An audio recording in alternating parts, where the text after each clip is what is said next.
முன்னாள் முதலமைச்சர் ஜெயலலிதாவின் மறைவிற்கு பிறகு அதிமுகவின் பொதுச் செயலாளராக சசிகலா பதவியேற்றார். அப்பொழுது அவருக்கு ஆதரவாக பேசிய அமைச்சர் உதயகுமார் அதன் பிறகு பன்னீர்செல்வத்தை ஆதரித்து பேசினார்.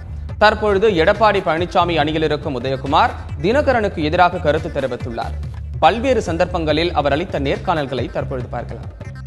பொதுச் செயலாளராக பெரும் மதிப்புக்குரிய சின்னம்மா அவர்கள் பொறுப்பேற்றிருக்கிறார்கள். இனி எல்லோருடைய விருப்பமாக இருப்பது அனைத்திந்திய அண்ணா திராவிட முன்னேற்றக் கழகத்துடைய புனித அரசையும் பெரும் மதிப்புக்குரிய சின்னம்மா அவர்கள் தலைமை தாங்கி வழிநடத்த வேண்டும் என்பதுதான் 1.5 கோடி அண்ணா திராவிட முன்னேற்றக் கழக தொண்டர்களுடைய விருப்பம்.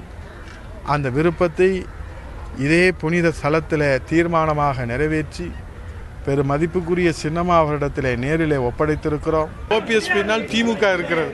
விசுவாசம் அம்மாவிற்காக விசுவாசமாக வாழ்ந்து வருகின்ற பெரும் மதிப்புக்குரிய சின்னம்மா அவர்கள் பின்னால் ஒட்டுமொத்த அதிமுக இருக்கிறது. பெரும் மதிப்புக்குரிய சின்னம்மா அவர்கள் தன்னுடைய புனிதமான மக்கள் சேவையால் அனைத்து உள்ளங்களையும் வென்றெடுப்பார்கள். ஓ பன்னீர்செல்வம் அவர்கள் முதலமைச்சராக இருப்பவர்கள், விசுவாசத்திற்கு எடுத்துக்காட்டாக இருப்பவர்கள். அவரை பார்த்து தான் விசுவாசத்தை கற்றுக்கொண்ட எங்களை போன்றவர்கள் எப்படி பணியாற்ற வேண்டும் கழகத்தில் என்பதையெல்லாம் அப்படித்தான் நான் எந்த இடத்திலும் சொல்லியிருக்கிறோமே ஒழிய அம்மாவுடைய மரணத்தில் விசாரணை வேண்டும் என்று சொல்லுகிற போதுதான் ஏன் அன்றைக்கு கேட்கவில்லை இன்றைக்கு கேட்கிறார்களே, இந்த நிலையில் என்ன வேறுபாடு என்பதை மாத்திரம்தான் நாங்கள் சொல்லியிருக்கிறோமே தவிர விமர்சனமாக யாரும் சொல்லவில்லை. விசுவாசத்திற்கு அவரை பார்த்து தான் நாங்கள் இப்போது 8 இணை துணை பொறுப்பாளர்கள் அறிவித்திருக்கிறார்கள்.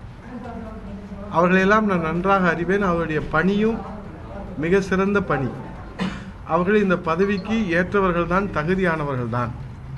ஆனால் அறிவித்திருக்கிற முறை என்பது நன்றாக செயல்பட்டு வருகிற அமைப்பை குழப்பத்தை ஏற்படுத்துகிற, இன்னும் சொல்ல போனால் இந்த அறிவிப்பின் மூலமாக பொதுமக்கள் நகைப்புக்குரியதாக